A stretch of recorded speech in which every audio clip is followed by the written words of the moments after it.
Le tableau de l'évolution de la faculté de punir que j'ai proposé tout au long de ce cours est plutôt sombre. Pendant le dernier demi-siècle, la démographie carcérale a connu une progression considérable, en France comme dans la plupart des pays occidentaux et singulièrement aux États-Unis.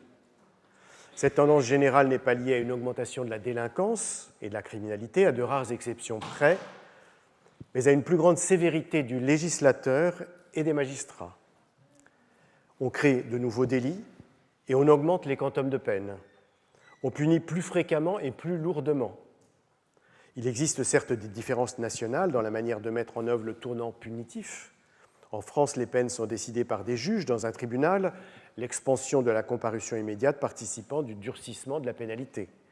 Aux États-Unis, les peines sont négociées dans le bureau du procureur via la procédure du plaidé coupable, la quasi-totalité des personnes incarcérées n'ayant pas été entendues lors de procès publics. Il est cependant possible que ces différences que je viens de noter s'atténuent dans le temps, la loi française faisant des emprunts à la législation états-unienne, comme avec la comparution sur reconnaissance préalable de culpabilité, CRPC, qui a été introduite en 2004 et généralisée en 2011, et qui permet au parquet de proposer au prévenu une peine validée ensuite par le juge.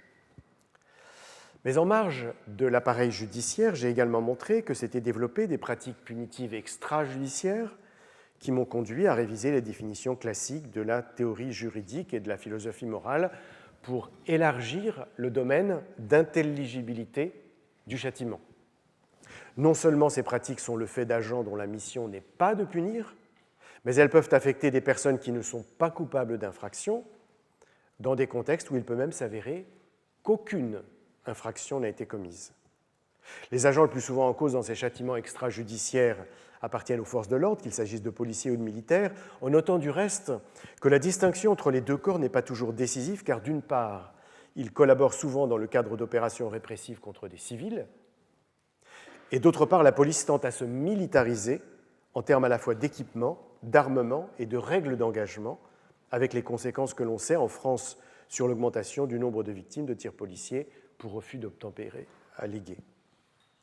Loin de correspondre à des dérives individuelles ou collectives, comme les institutions concernées l'affirment, ces pratiques punitives participent de politiques d'État, lesquelles peuvent prendre des formes extrêmes lorsque les gouvernements soutiennent les exécutions extrajudiciaires dans la lutte contre la drogue, comme au Salvador et aux Philippines, ou lors de conflits meurtriers, comme en Éthiopie et en Égypte. Parallèlement, de manière illégale au regard du droit international, se sont multipliées, nous l'avions vu, à travers le monde, des modalités de détention indéfinie, indefinite detention, de personnes sur lesquelles ne pèse aucune charge et pour lesquelles aucun procès n'est donc prévu, mais qui sont incarcérées soit parce qu'elles sont vues comme des ennemis combattants, comme aux États-Unis, soit parce qu'elles servent de monnaie d'échange de prisonniers, comme en Israël, soit parce qu'on les considère en situation irrégulière malgré leur demande de protection d'asile, comme en Australie, tous pays qui ont pourtant signé et ratifié le pacte international relatif aux droits civils et politiques des Nations Unies. On n'a donc pas affaire à des débordements ou des déviances, mais à la normalisation de pratiques punitives, extrajudiciaires et même illégales. Or, qu'il s'agisse de condamnation par des magistrats ou d'homicide par des policiers, l'extension de la faculté de punir se déploie de manière profondément inégale, affectant avant tout les classes populaires et les minorités racisées, nous l'avions vu. La proportion de détenus noirs dans les prisons du New Jersey est 12 fois supérieure à la proportion d'Africains-Américains dans l'État. La moitié des hommes incarcérés dans une maison d'arrêt française est sans emploi et plus des 3/4 appartiennent à des minorités ethno-raciales. Ces chiffres traduisent à la fois des choix législatifs de sanctionner certains délits plutôt que d'autres, des pratiques policières de contrôler certains publics plutôt que d'autres, des décisions des juges de maintenir en détention provisoire certains prévenus plutôt que d'autres. Toutes ces logiques, je les ai analysées et il a été ainsi possible de comprendre que la question « qui punit-on » renvoyait à la question « qui considère-t-on comme punissable » et que l'augmentation de la sévérité de la chaîne pénale procédait en fait d'une moindre tolérance à l'égard de certaines catégories sociales. Ces logiques discriminatoires prévalent également dans la distribution des pratiques punitives extrajudiciaires. Le constat est donc sombre. Même si des différences importantes existent entre les pays, dont quelques-uns échappent à ce schéma de durcissement sélectif, même si une récente et modeste inversion de la tendance punitive a été observée dans presque toute l'Europe, à l'exception notable de la France, force est de reconnaître l'empire du châtiment dans les sociétés contemporaines. Ce fait n'est pas une sorte d'épiphénomène moral, de corps étranger politique, d'accident de notre histoire contemporaine. Il s'inscrit dans un contexte de montée de l'autoritarisme, y compris dans une version néolibérale, de nationalisme, avec ses affirmations identitaires et xénophobes, et bien sûr de populisme pénal, tous éléments dont on voit à la fois les symptômes et les ravages en mains endroits de la planète, y compris sur le continent européen. L'empire du châtiment est, si l'on veut, une signature morale et politique du temps présent, une manière de signifier ce que sont les valeurs qui sous-tendent la conception de la faculté de punir et les principes qui président au traitement de celles et ceux auxquels on inflige cette punition. Une autre réponse aux infractions, une autre prévention des délits et des crimes, une autre manière de concevoir la chaîne pénale et la condition carcérale sont-elles possibles ? Pour cette dernière leçon, je voudrais apporter sinon une note d'espoir, du moins la possibilité d'imaginer des alternatives à ce qui semble inéluctable.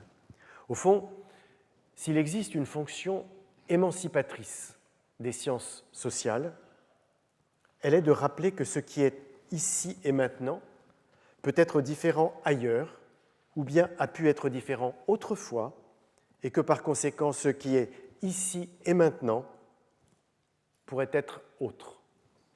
C'est le rôle de l'anthropologie et de l'ethnographie pour l'ailleurs, de l'histoire et de la généalogie pour l'autrefois, que d'inviter à conduire ce travail critique. Utopie réaliste. La formule qui sert de titre à cette leçon évoque, je l'avais dit l'an dernier, à la fois les Real Utopias, utopies réelles, du sociologue de l'Université du Wisconsin, Eric Olin Wright, et le Concrete Utopianism, utopisme concret, de l'anthropologue de l'école doctorale de la City University of New York, CUNY, Gary Wilder. Les deux expressions se ressemblent. La manière dont elles approchent les utopies diffère cependant. L'une et l'autre font toutefois sens pour mon propos. Si Eric Olin Wright puise chez Marx sa critique du capitalisme, c'est à travers des études de cas documentées qu'il en montre des alternatives réelles pour plus de justice sociale et politique. Un consortium de coopératives ouvrières et même bancaires en Pays basque, une convention de citoyens tirée au sort pour définir un nouveau système électoral en Colombie-Britannique, un budget participatif intégrant les contributions de tous les résidents de la ville de Porto Alegre, une encyclopédie en ligne créée grâce au concours bénévole des millions d'éditeurs de Wikipédia. S'il s'inscrit lui aussi dans une tradition marxiste, notamment de la première école de Francfort, c'est avec W.E.B. Du Bois, C.L.R. James, Aimé Césaire, Édouard Glissant, Paul Gilroy, Frank Wilderson, Souleymane Bachir Diagne, autrement dit des auteurs noirs, qu'il nourrit une pensée que Gary Wilder nourrit une pensée qui s'appuie sur les projets concrets de Black Lives Matter, du Green New Deal et autres Occupy Wall Street. Là où Eric Olin Wright veut renouer avec l'idée qu'un autre monde est possible, Gary Wilder appelle à ne pas renoncer à une politique du monde que nous souhaitons voir advenir. Les convergences entre les deux projets sont évidentes, mais deux inflexions qui vont guider la suite de mon propos sont présentes. D'un côté, suivant en cela l'idée de Eric Olin Wright, j'examinerai des expériences menées à bien dans différents pays, notamment pour réduire la démographie pénitentiaire et améliorer la condition carcérale. De l'autre, dans la perspective offerte par Gary Wilder, je m'attacherai à des potentialités de transformation plus radicales, en particulier autour de l'idée abolitionniste. Mais avant cela, je ferai un détour historique par ce qui fut une utopie et qui est devenu, près de 2 siècles plus tard, une réalité. Le 23 mai 1791, le député Louis-Michel Lepelletier de Saint-Fargeau présente devant l'Assemblée nationale constituante le rapport sur le projet du code pénal élaboré par les comités de constitution et de législation criminelle. Avocat du roi, puis président à mortier, c'est-à-dire président de chambre au Parlement de Paris, avant la Révolution, il a renoncé en 1790 à son titre de noblesse et fait voter une loi supprimant les particules nobiliaires.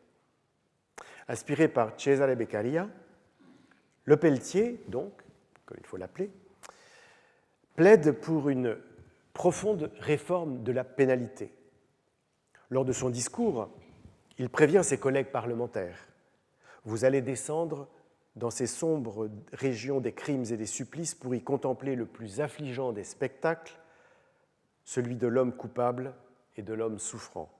C'est là que dans le chaos informe de nos institutions, vous trouverez presque à chaque pas la morale et l'humanité outragées.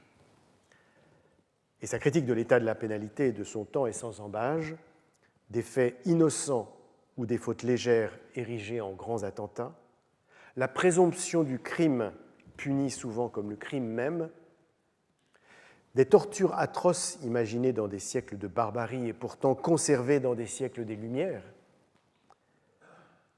nul rapport entre les délits et les peines, nulle proportion entre les peines des différents délits. C'est donc l'ensemble du code pénal qu'il faut reconsidérer selon lui sur la base de quelques principes, que toute loi pénale soit humaine, que les peines soient justement graduées, qu'entre le délit et la punition soient établis des rapports exacts, qu'à chaque délit corresponde une peine fixe et déterminée, que soit assurée l'égalité des peines indépendamment du statut social du coupable. Lorsqu'il en vient à la peine de mort, Lepelletier a toutefois des précautions oratoires, car, dit-il, elle peut paraître à quelques bons esprits devoir être conservée. Et il commence donc par demander, réforme qu'il sait être presque consensuelle, qu'on en bannisse la pratique des tourments infligés avant l'exécution. De même, poursuit-il, il faut supprimer les peines afflictives telles que les marques et les mutilations et infamantes comme le carcan et le pilori. Mais après ces manœuvres d'approche, il dit il faut enfin aborder et résoudre cette grande question. La peine de mort formera-t-elle ou non l'un des éléments de notre législation criminelle? Certes, admet le parlementaire, la personne dont on attente à la vie et la société que menace l'agression de l'ennemi ont le droit de tuer pour se protéger. Au-delà cependant de cette légitime défense de l'individu et du collectif, il faut se demander s'il n'existe pas des punitions non moins efficaces pour l'exemple. Car pour lui, la justification fondamentale du châtiment est la dissuasion. Il est un utilitariste à la manière de Jeremy Bentham. Or, dit-il, il n'est rien de moins répressif que la peine de mort simple, c'est-à-dire libérée des supplices. C'est un remède violent qui, sans guérir la maladie, altère et énerve les organes du corps politique. Elle ne fait pas peur au criminel qui savait y être exposé. Elle peut même l'inciter pour y échapper à commettre le meurtre du témoin de l'infraction qu'il a commise. Elle n'impressionne pas le public qui peut même éprouver de la pitié pour celle ou celui qu'on exécute. Elle ne réduit donc pas les délits et les crimes. L'effet que produit la peine de mort est immoral, en déduit donc le député. À cette éthique conséquentialiste, il ajoute une réflexion finale portant non plus sur l'effet de la peine capitale, mais sur le bien fondé de la condamnation. Le risque existe en effet que le tribunal se soit trompé, l'irréversibilité de l'exécution ne permettant pas dans ce cas, évidemment, la correction de la faute qui a été commise par ce tribunal.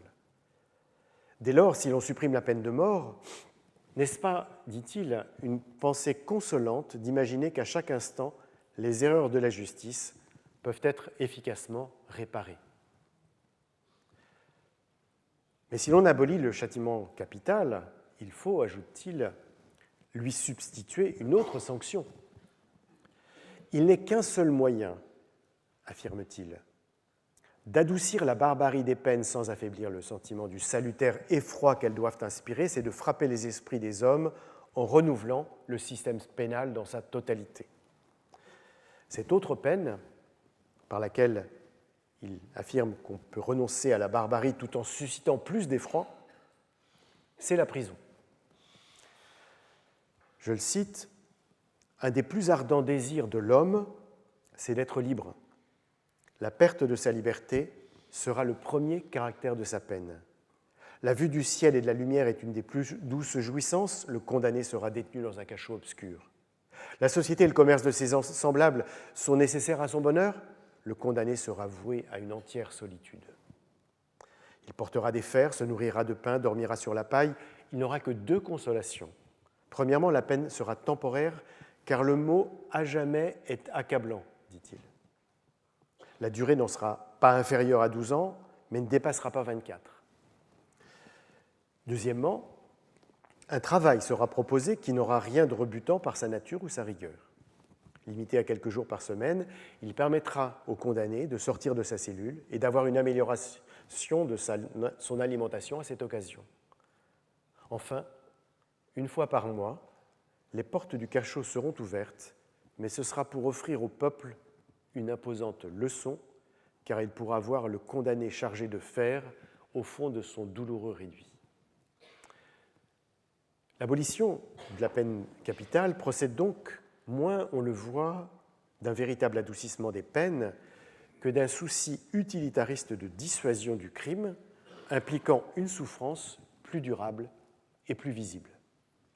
La proposition de Lepelletier ne sera pas suivie par ses collègues, la peine de mort ne sera pas abolie dans le Code pénal de 1791, et ironie de l'histoire, le 20 janvier 1793, lui-même, Lepelletier, vote la peine de mort de Louis XVI. Il s'en était justifié quelques semaines plus tôt en disant son admiration pour Brutus, frappant César. Je le cite, « J'ai défendu l'abolition de la peine de mort, mais alors je pensais, et je soutiens encore aujourd'hui, que si la raison et l'humanité remportent cette belle victoire sur d'antiques erreurs, la politique et l'intérêt suprême des nations commandent peut-être une seule exception, précisément contre ceux dont l'existence est une occasion de trouble, un foyer d'agitation, une espérance pour les malveillants, une inquiétude pour les citoyens. » Le soir même, alors qu'il dînait dans un restaurant, un homme de la garde nationale l'assassina pour avoir voté la mort de Louis XVI, lequel fut exécuté quelques heures plus tard. Déclaré premier martyr de la liberté, Lepelletier eut des obsèques nationales. Le tableau de Jacques-Louis David représentant ses derniers moments, qui constituait avec la mort de Marat un diptyque exposé dans la salle des séances de la Convention nationale, a disparu. Probablement, pense-t-on, détruit par la fille du député, Lepelletier, désireuse d'effacer le passé révolutionnaire de son père. De cette première tentative d'abolition de la peine de mort, on peut tirer deux enseignements, au moins. Le premier, c'est que sa justification est essentiellement utilitariste. Ce n'est pas tant que ce châtiment heurte la conscience, mais il ne décourage pas le criminel, voire l'incite à commettre des actes plus graves. Le second, c'est que la peine proposée à sa place est supposée être plus dissuasive car plus terrifiante. L'emprisonnement, tel qu'il est imaginé, n'est que l'imposition d'une souffrance plus insupportable pour le condamné et plus impressionnante pour le public. Ces arguments n'ont donc pas convaincu les parlementaires qui ont adopté la peine d'emprisonnement sans toutefois renoncer à la peine capitale. Ainsi, pendant la période révolutionnaire, sous l'Empire et après la Restauration, non seulement les établissements pénitentiaires se remplissent, mais les condamnations à mort se multiplient. Une évolution semblable est observée dans d'autres pays européens, notamment en Angleterre, où la peine capitale est 8 fois plus fréquente que les meurtres et tentatives de meurtre traduits devant la justice, mais où la royauté use largement du droit de grâce. La suppression de la peine de mort en France, après l'arrivée au pouvoir d'une majorité de gauche pour la première fois sous la Ve République, est votée par le Parlement en septembre 1981. C'est dire que pendant près de 2 siècles, le mouvement abolitionniste a échoué, malgré les plaidoyers d'écrivains comme Victor Hugo, auteur du Dernier jour d'un condamné en 1829, malgré les efforts de hauts fonctionnaires comme Charles Lucas, inspecteur des prisons dans les années 1830, malgré les tentatives de réforme législative, comme sous le gouvernement de Georges Clemenceau après la victoire aux élections de 1906, des radicaux unis aux socialistes. Les raisons de ce long sommeil de l'utopie abolitionniste sont multiples, complexes. Des circonstances ont certainement joué. Contexte révolutionnaire de la patrie en danger lors de la réforme pénale de 1791, climat sécuritaire à la suite d'un crime odieux lors du débat parlementaire en 1907. Les caractéristiques sociologiques des condamnés, le plus souvent des hommes jeunes de milieux populaires, contribuent à l'acceptation de la peine de mort.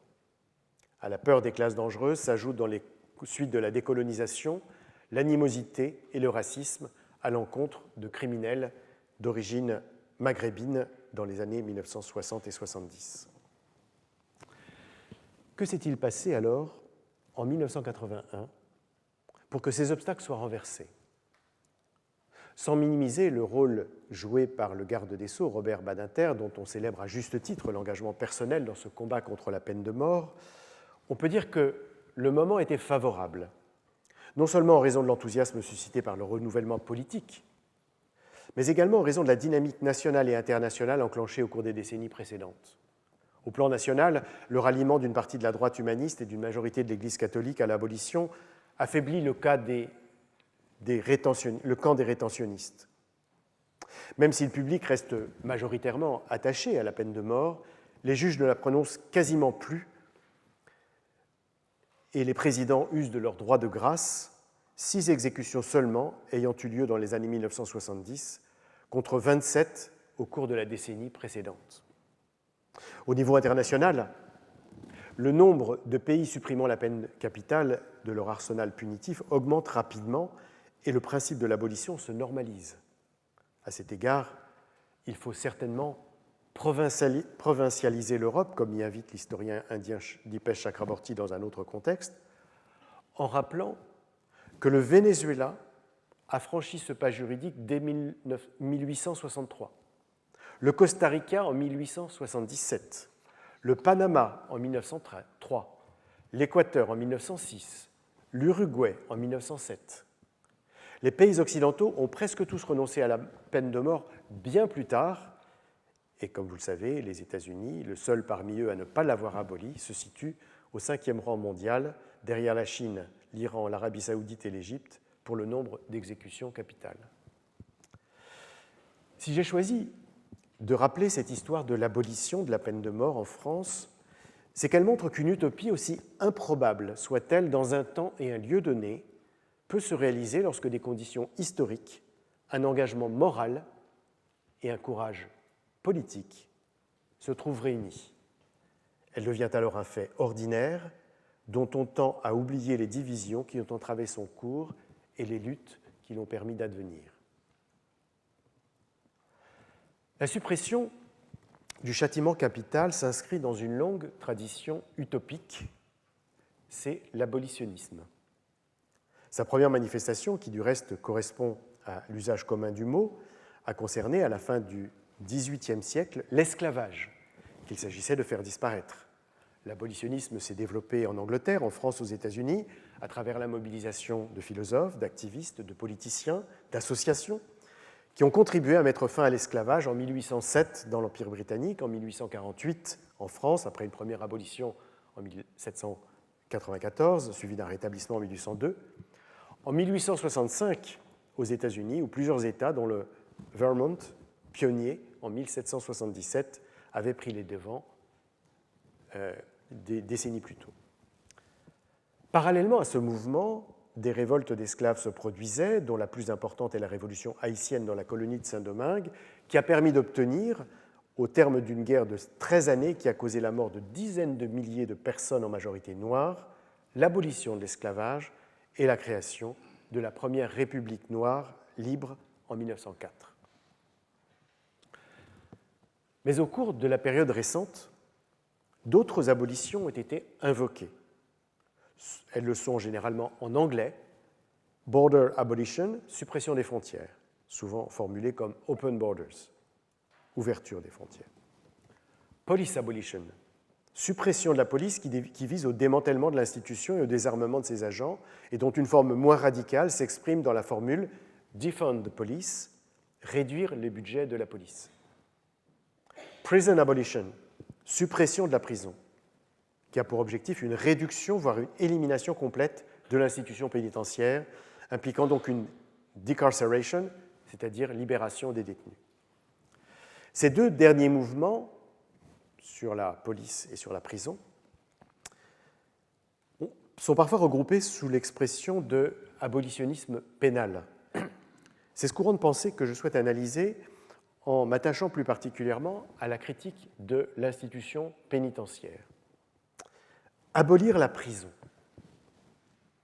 Dans le contexte français, l'utopie peut sembler totalement irréaliste, à l'inverse du propos que j'essaye de tenir ici. Alors que la peine d'emprisonnement est justement devenue centrale dans les politiques punitives et que le nombre de prisonniers ne cesse d'augmenter mois après mois, comme nous l'avons vu.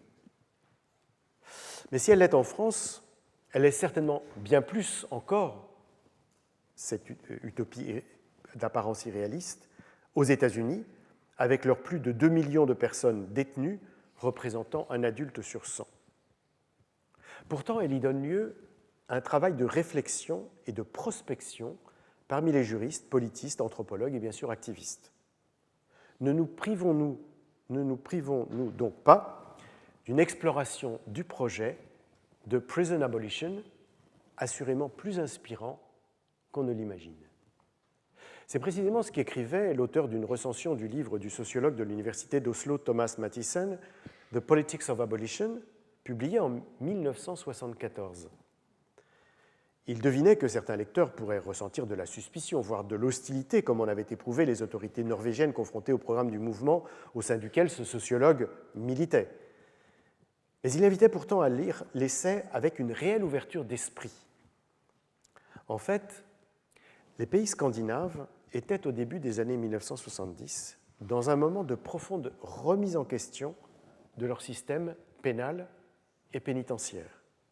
En Suède, l'Association nationale pour l'humanisation des prisons, KRUM, fondée en 1966 par des activistes et d'anciens détenus, avait ouvert la voie en impulsant une critique de la situation carcérale. Cette initiative était suivie par la création au Danemark, en 1967, donc l'année suivante, d'une organisation ironiquement appelée CRIM, pour Association nationale pour une politique pénale humaine, et enfin, par la naissance en Norvège en 1968, encore un an plus tard, de l'organisation KROM, dont l'acronyme cette fois signifiait rien, mais se référait aux deux autres. À eux trois, KRUM, CRIM et KROM, ont constitué le mouvement nordique des prisons qui a été très actif pendant une décennie, marqué par une importante mobilisation des détenus. En Suède, une grève de la faim de prisonniers, très largement suivie en 1970, conduisait à l'ouverture de négociations et de discussions avec les autorités et à la constitution d'un syndicat de prisonniers reconnu par ces autorités. La Norvège, 2 ans plus tard, et le Danemark l'année suivante, acceptaient à leur tour que les détenus s'organisent en syndicats destinés à représenter leurs mandants auprès de l'administration pour négocier, dans des rapports de force certes inégaux, certaines améliorations de leurs conditions. Cette mobilisation de prisonniers était soutenue de l'extérieur par les 3 organisations que j'ai mentionnées, qui avaient fait le choix de passer du terrain humanitaire, de l'aide aux détenus, au terrain politique de la contestation du système lui-même. S'il ne faut pas exagérer les acquis de ces luttes et l'ampleur des réformes consenties par les autorités des 3 pays, il est cependant intéressant de comprendre la manière dont la transformation de la scène pénale et pénitentiaire était imaginée par ces organisations. Des 3, KROM a eu la plus longue vie et a donné lieu à une théorisation plus élaborée dont Thomas Mathiesen, qui en était un membre très actif, a rendu compte dans ses travaux. Envisageant sinon une suppression complète de la prison, du moins une réduction drastique de la population carcérale, l'organisation se montrait toutefois très réservée sur les habituelles alternatives proposées qui lui semblaient présenter des risques de reconstituer d'autres formes d'enfermement. Pragmatique, elle proposait de procéder par étapes, avec dans le court terme des réformes intermédiaires telles que la diminution de la détention provisoire, l'arrêt de l'incarcération juvénile, la fin de la censure du courrier, la possibilité de permission prolongée. Le but ultime restant cependant d'imaginer une éventuelle suppression de l'institution pénitentiaire. Concrètement, KROM menait une activité de communication pour dénoncer les violations des droits des prisonniers, intervenant dans les médias, déposant des plaintes auprès de l'institution de médiation et mettant sur pied des rencontres et des séminaires en collaboration avec d'anciens détenus.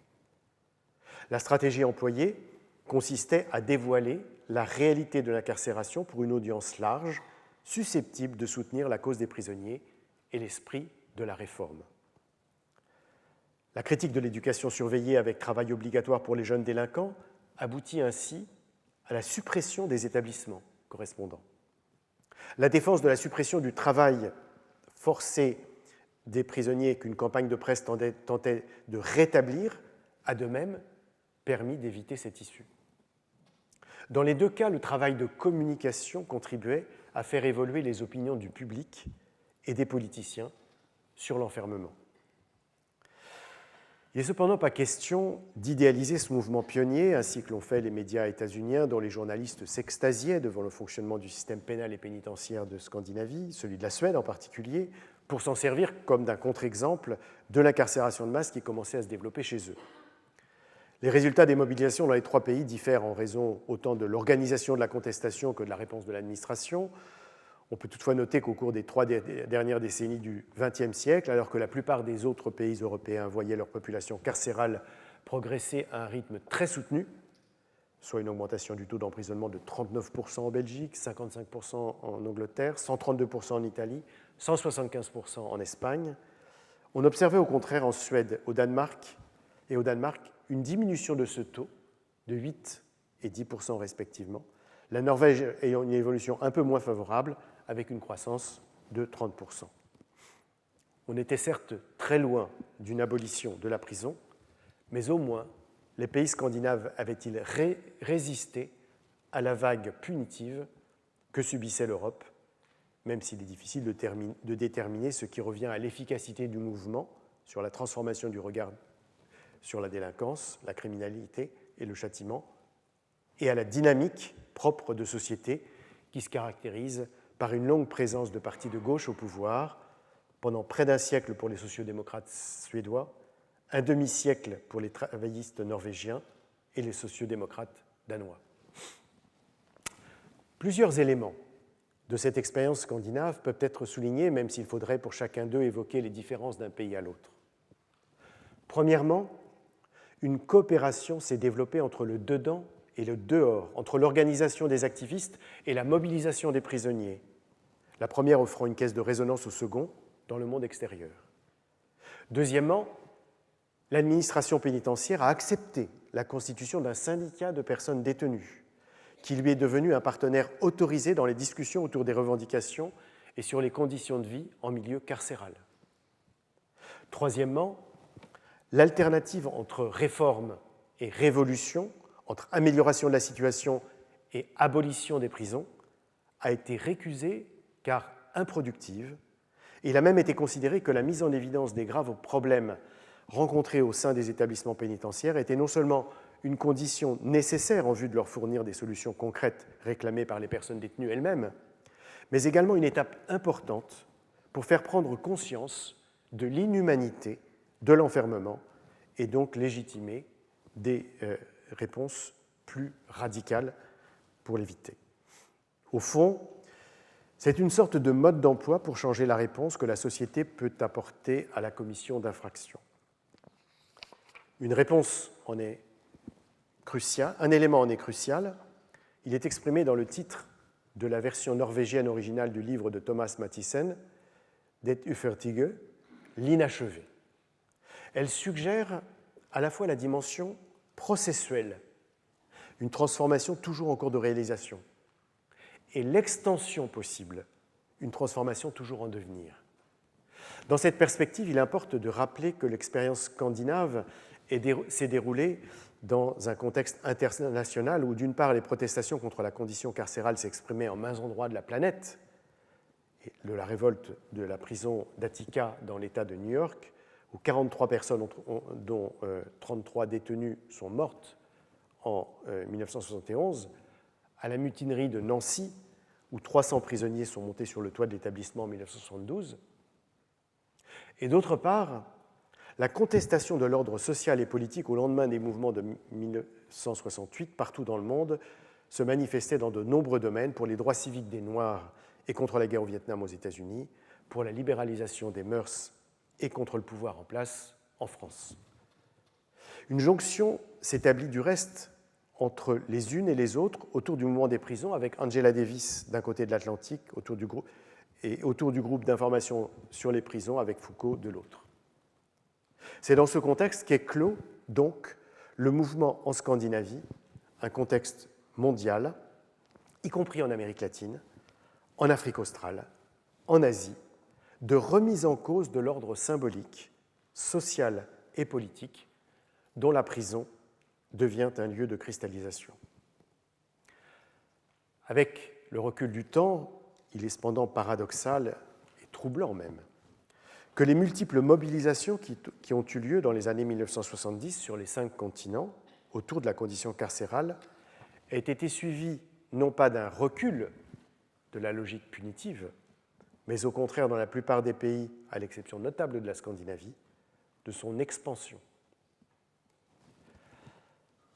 Même s'il est possible de lui trouver des racines plus anciennes, notamment dans la révolte de la prison d'Attica en 1971, qui finit dans un bain de sang, et la grève dans la prison Walpole dans l'État de Massachusetts en 1973, qui conduisit à une autogestion de l'établissement par les détenus et des volontaires pendant plus de 2 mois.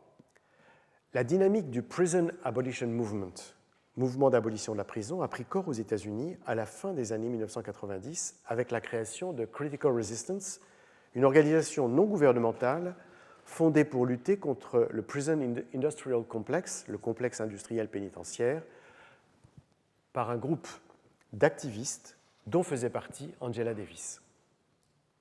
Cette dernière était alors auréolée par une année de prison passée en Californie en 1971 pour complicité d'enlèvement d'otages et de meurtre d'un juge, par le soutien de plus de 200 comités dédiés à sa libération et finalement par le verdict de son procès par un jury entièrement composé de femmes et d'hommes blancs, la déclarant non coupable. Publié en 2003, son livre intitulé « Are Prisons Obsolete ? Les prisons sont-elles obsolètes ?» est en quelque sorte le manifeste du mouvement. Cependant, plutôt qu'un mode d'emploi pour une abolition de la prison, les 128 pages de cet opuscule sont un diagnostic de la condition carcérale et de ses enjeux. Le point de départ d'analyse de Angela Davis est le double constat de la représentation de la prison comme peine par excellence dans les sociétés contemporaines et par conséquent pour beaucoup du caractère utopique et irréalisable de son abolition. Son objectif est donc d'encourager ses lectrices et ses lecteurs à reconsidérer ces évidences. Comment en effet accepter, je la cite, que tant de gens finissent en prison sans qu'il y ait eu de débat sérieux sur l'efficacité de l'incarcération ? Et comment comprendre qu'aux États-Unis, parmi les hommes âgés de 20 à 29 ans, un Noir sur 3 et un Latino sur 10 soient en prison ou bien en aménagement de peine? Pour appréhender ces deux faits, l'importance de la population carcérale et sa distribution raciale, il faut, dit-elle, les inscrire dans l'histoire. En 1865, le 13e amendement de la Constitution des États-Unis abolit l'esclavage et la servitude involontaire, avec toutefois cet ajout remarquable, sauf en tant que châtiment pour un crime dont l'auteur aura été dûment jugé. Le lien historique entre l'esclavage que par euphémisme les sudistes désignaient sous l'expression de « the peculiar institution », l'institution particulière, étrange, et la prison, à laquelle les hommes noirs avaient une probabilité 6 fois et demie plus élevée que les hommes blancs de se voir condamnés au cours de leur vie, se trouve donc inscrit dans la constitution même du pays. Le rapprochement entre les deux pratiques n'est pas seulement dans les textes, et il existe dans les États du Sud à la fin du XIXe siècle une continuité du labeur forcé, hier des esclaves, désormais des prisonniers, condamnés à travailler sur les plantations de Louisiane, dans les mines de charbon d'Alabama et à la construction des routes et des voies ferrées de Géorgie. C'est ce qu'on appelle le convict leasing. Après cette exploration généalogique, Angela Davis examine la fonction de la prison. Loin d'être un lieu d'amendement et de réhabilitation, comme avaient pu le prétendre les réformateurs qui avaient créé au début du XIXe siècle les prisons jacksoniennes, elles sont un lieu de simple mise à l'écart du monde, comme le révèle entre autres mesures le renoncement à la réinsertion des détenus, le vote en 1994 par le Congrès états-unien d'une loi supprimant le financement de l'enseignement et des bourses d'études dans les établissements pénitentiaires. Mais selon Angela Davis, l'inflation carcérale des 3 dernières décennies du XXe siècle ne serait pas compréhensible si on ne la resituait pas dans l'économie politique du complexe industriel qu'elle alimente. Loin d'être seulement ou principalement une réponse à la délinquance et à la criminalité, lesquelles sont du reste en recul significatif, elle participe du développement du système capitaliste par la construction de bâtiments, l'utilisation de la main-d'œuvre captive, la réalisation d'essais thérapeutiques pour les entreprises pharmaceutiques et bien sûr la privatisation des prisons, dont les compagnies propriétaires ont tout intérêt à garder le plus longtemps possible les détenus et à leur fournir des prestations les plus parcimonieuses possibles. Les dépenses consacrées chaque année par les États à leur appareil carcéral représentent environ 50 milliards de dollars, soit environ 3% du budget des États, mais cette part s'élève à plus de 8% dans les États de New York, de Pennsylvanie, du Nevada et de Washington, et même 15% dans le Wyoming, quand elle est de 0,8% dans le New Jersey et même 0,4% dans le Vermont et le Maine. Ces montants ne concernent ni les prisons fédérales ni les prisons de district, mais seulement les prisons d'État. Quelle est alors l'alternative proposée par les promoteurs de l'abolition de la prison? En fait, elle n'est pas une, mais plurielle. Le préalable à tout changement en la matière est, notamment pour la militante états-unienne qu'est Angela Davis, la transformation des représentations autour de la peine. Il faut comprendre et faire comprendre que la prison s'inscrit dans un tissu dense de communautés pénitentiaires, entreprises transnationales, conglomérats médiatiques, syndicats de surveillants, agendas législatifs et judiciaires, qui conduit, dit-elle, à ce que le châtiment devienne une source de profit et que la race et la classe en soient les déterminants principaux. Concrètement, la réforme passe, selon elle, d'un côté par la dépénalisation de l'usage de stupéfiants et du commerce du sexe, de même que la décriminalisation des populations concernées, mais aussi des populations migrantes qui peuplent de plus en plus les centres de détention, et de l'autre, par la réaffectation des budgets ainsi libérés à la prévention et la prise en charge, la santé et la protection sociale, l'éducation et le développement urbain. En fait, Angela Davis ne consacre qu'une dizaine de pages à ces alternatives et ne parle pas de fermeture des prisons, mais de décarcération, c'est-à-dire de réduction du nombre de personnes enfermées, terminant son livre par une anecdote illustrant la possibilité de remplacer la logique rétributive par une logique réparatrice. Le cas des États-Unis, qui sert de support au mouvement d'abolition de la prison, est évidemment extrême. Il est lié à l'histoire raciste du pays, à l'empire qui exerce le capitalisme, à la culture punitive qui s'y est développée, à la disparité sociale qui s'y est creusée, et finalement à la monstrueuse progression de son dispositif carcéral.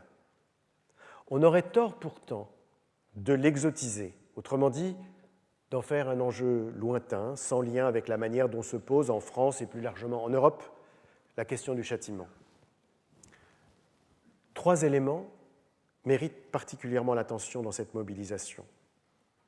Premièrement, l'incarcération n'est pas seulement, et peut-être pas même principalement, une réponse à la délinquance et à la criminalité. Elle est une manière spécifique de punir certaines catégories de population, minorités ethno-raciales et milieux populaires, et d'en épargner d'autres. Deuxièmement, elle ne résout pas les problèmes qu'elle est censée contribuer à corriger, mais participe de leur aggravation par la désocialisation des condamnés, la recrudescence des récidives, la reproduction des disparités, la déstructuration des familles et des communautés.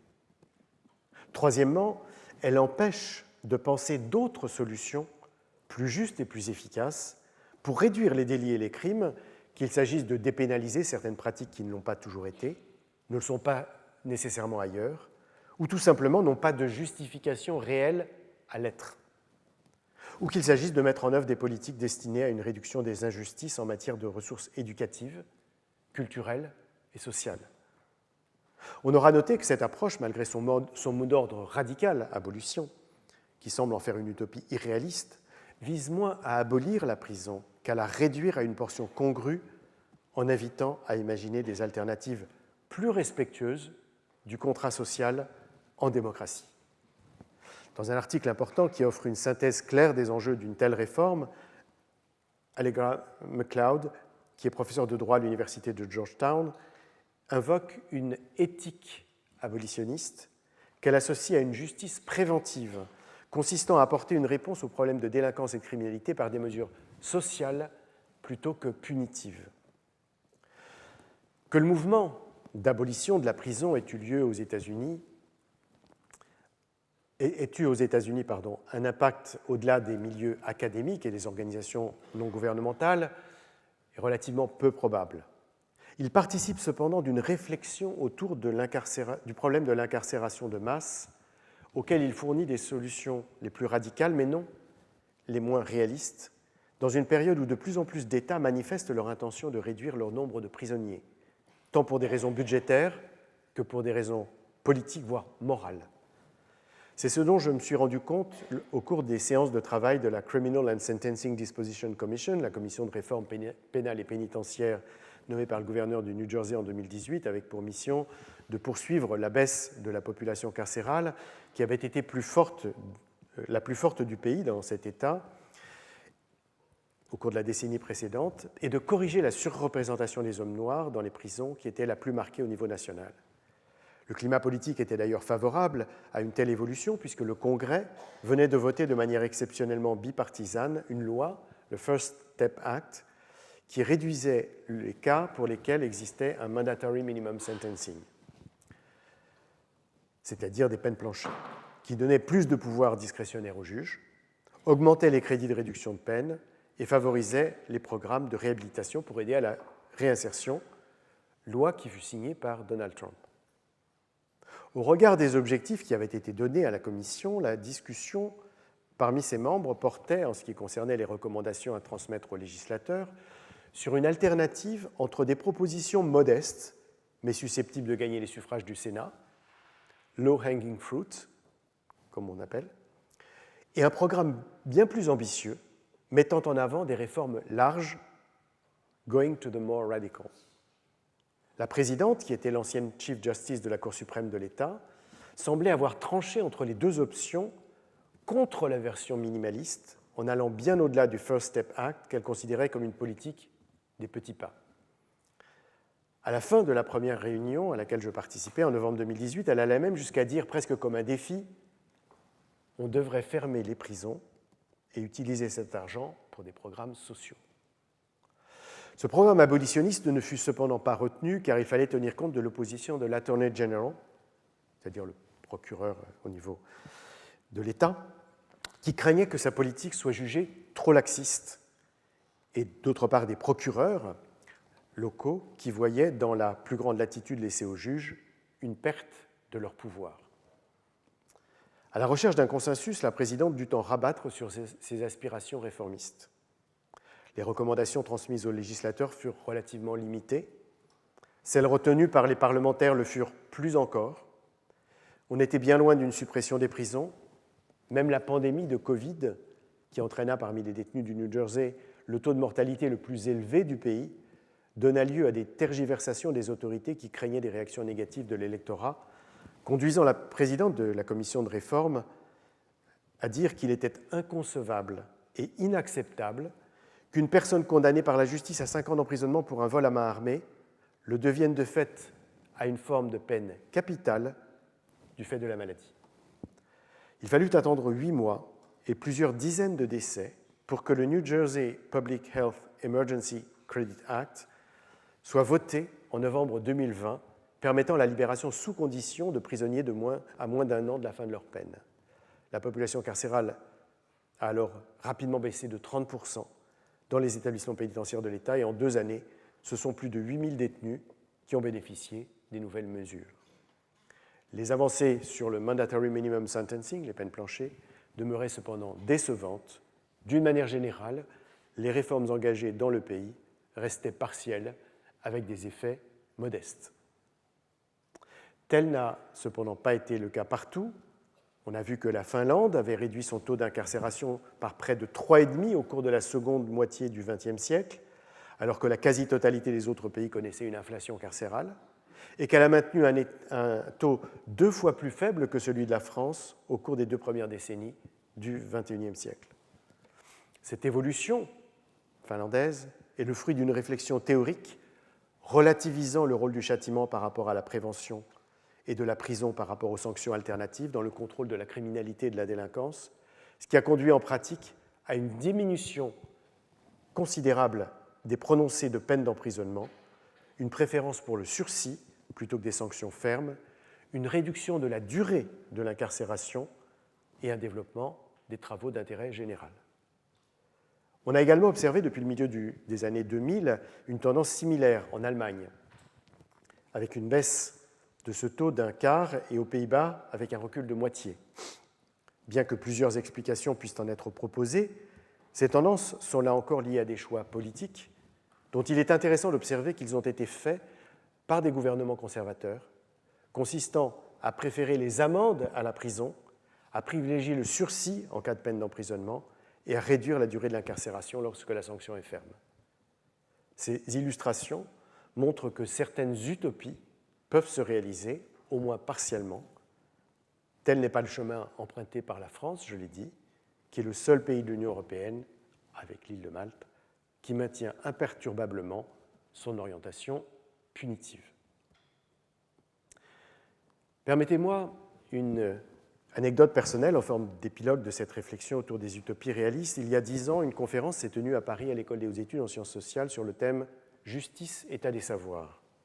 Il s'agissait d'une initiative originale, intéressante, dont le principe était de réunir au cours de chaque session chercheurs en sciences sociales et membres de l'administration publique. Venant de conduire pendant 4 années une enquête dans une maison d'arrêt sur laquelle j'étais en train d'écrire le livre « L'ombre du monde », j'avais été sollicité pour une présentation de 15 minutes. En un temps aussi court, rendre compte d'un travail ethnographique aussi long n'avait guère de sens. Désireux d'engager un dialogue avec le monde des décideurs, je me proposais plutôt de m'appuyer sur la recherche que j'avais conduite pour me livrer à un exercice, certes périlleux, entre recommandations et prédictions, mettant par conséquent en œuvre une démarche assez peu légitime du point de vue scientifique, puisque se rapprochant d'un côté de l'expertise et de l'autre de la futurologie. Plus précisément, j'invitais l'auditoire à imaginer ce que j'appelais de petites utopies, que je différenciais des grandes utopies, telles que celle d'un monde sans prison, que j'ai discuté dans le cadre de programmes abolitionnistes. Ces petites utopies étaient plus modestes, plus circonscrites, plus réalistes aussi, ne visant pas à supprimer, mais à transformer la prison et même à le faire pour des raisons morales, non pour des raisons morales, mais pour des motifs pragmatiques. En effet, il ne s'agissait au fond que d'anticiper ce qui me semblait amené à se produire, autrement dit, de simplement devancer ce qui va s'accomplir plutôt que d'en subir la réalité. Pour ce faire, on pouvait se tourner vers l'histoire pour constater que les pratiques pénitentiaires avaient changé avec le temps, comment elles s'étaient adaptées à l'état du droit, aux règles internationales, aux injonctions morales. Certes, les temps paraissaient peu favorables à une mobilisation en faveur d'une amélioration de la condition carcérale, mais rien n'empêchait d'imaginer des jours meilleurs. De ces petites utopies que j'affirmais réalistes, 2 pouvaient avoir un impact considérable sur la vie en prison. L'accès à un téléphone portable et la suppression des cellules disciplinaires. Le problème ne se posait pas pour moi de savoir si l'accès au téléphone portable était une bonne chose ou une mauvaise chose.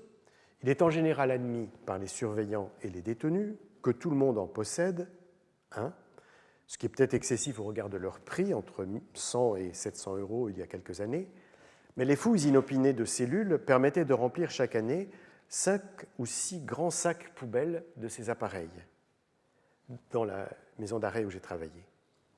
La question est donc d'évaluer les conséquences de leur interdiction, puisqu'elles n'empêchent de fait pas leur acquisition et leur utilisation.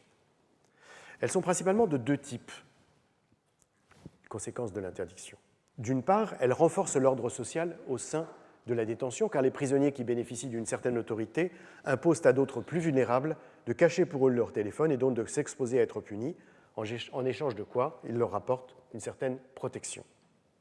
D'autre part, elle durcit la logique répressive de la prison, car elle est la source la plus fréquente de passage en commission de discipline, avec pour sanction, dans 7 cas sur 10, un isolement en quartier disciplinaire, généralement de 8 à 14 jours, parfois avec sursis, doublée souvent d'un déclassement du poste de travail, de la privation des activités sportives, d'une remise en cause du projet d'aménagement de peine, d'une diminution des crédits de réduction de peine et parfois même d'un passage au tribunal avec le prononcé de mois supplémentaires d'emprisonnement.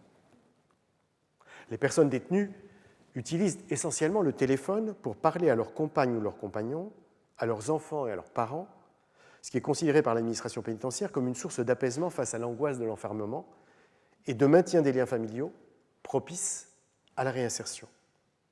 Pour autant, cette même administration prohibait l'usage du portable car elle ne pouvait en surveiller les appels dont elle suspectait qu'ils servent parfois à exercer des pressions sur les victimes ou à poursuivre des activités illégales à l'extérieur.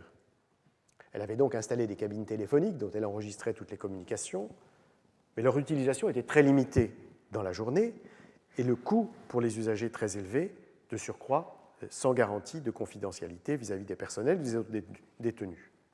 Par ailleurs, elle avait commencé à déployer à titre expérimental un dispositif de brouillage des ondes de téléphonie mobile pour un montant de 100 millions d'euros, somme considérable au regard des ressources d'établissements dont les budgets ne leur permettaient plus d'honorer les factures de leurs fournisseurs. Au regard de cette politique punitive, inéquitable, dispendieuse et finalement inefficace, puisque les téléphones continuaient à circuler, ma proposition, très simple, était de cantiner des téléphones portables, c'est-à-dire de les faire mettre en vente officiellement par la prison. Cette mesure supprimerait 12 000 isolements en cellules disciplinaires par an. L'idée pouvait paraître déraisonnable, mais elle ne l'était pas plus que ne l'était l'éventualité de cantiner des plaques chauffantes, des consoles de jeux vidéo, voire sous certaines conditions des ordinateurs, tous objets qu'il était inconcevable de pouvoir se procurer lorsque j'avais commencé mon enquête et que l'administration vendait 4 ans plus tard, lorsque je la terminais. La plupart de mes interlocuteurs au sein de la maison d'arrêt où je menais ma recherche considéraient cette évolution comme inéluctable et salutaire. La seconde petite utopie était en fait un peu plus ambitieuse. Le châtiment le plus redouté en prison, c'est l'isolement en quartier disciplinaire, ce qu'on appelle punitive solitary confinement en anglais. Il consiste à enfermer la personne détenue seule dans une cellule dont l'équipement est réduit à sa plus simple expression et où aucun contact humain n'est autorisé hormis avec le surveillant en charge. Il induit des effets pathologiques, notamment des troubles mentaux, à la fois dans l'immédiat sous la forme de crises d'angoisse auxquelles j'ai assisté et dans le moyen et long terme sous la force de manifestations d'allure psychotique. Il est un important pourvoyeur de tentatives de suicide, multipliant par 10 ou 11 le risque de se donner la mort en prison par rapport à la détention dans les cellules ordinaires.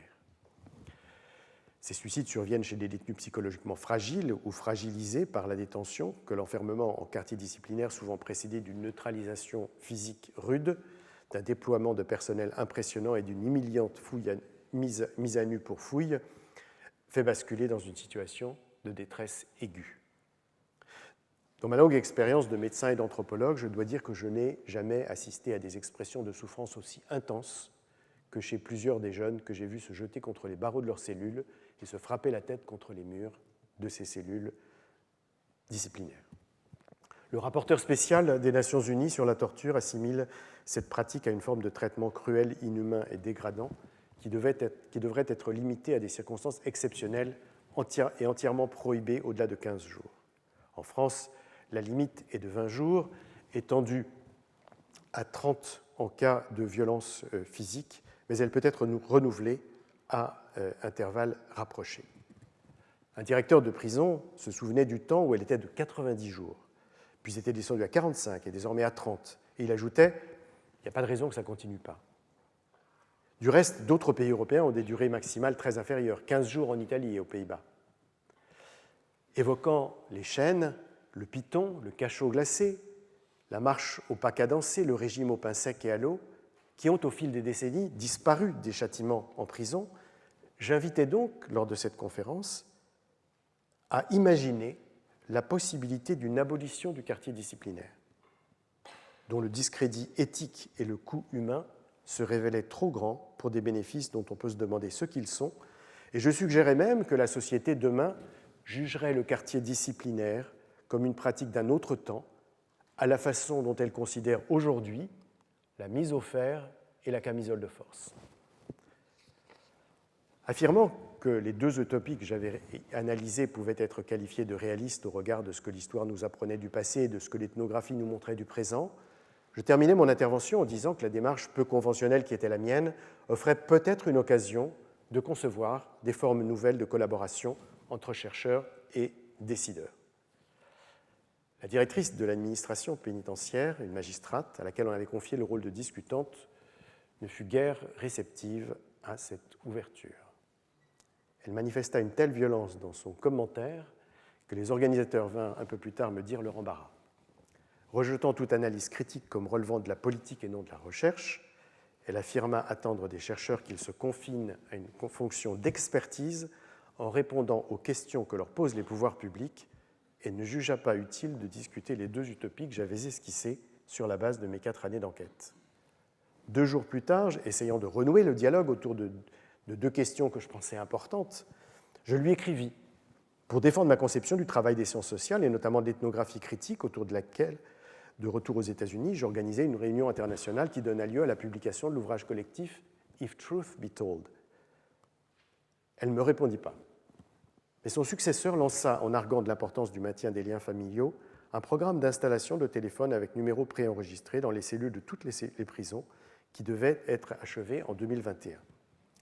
Solution de compromis qui permettait certes aux personnes détenues d'appeler leurs proches quand ils le voulaient, pour autant toutefois qu'elles en aient les moyens financiers, qu'elles ne soient pas privées par la direction de l'établissement, qu'elles s'accommodent de la promiscuité d'1 ou 2 détenus et qu'elles acceptent l'enregistrement de leurs communications par l'administration pénitentiaire.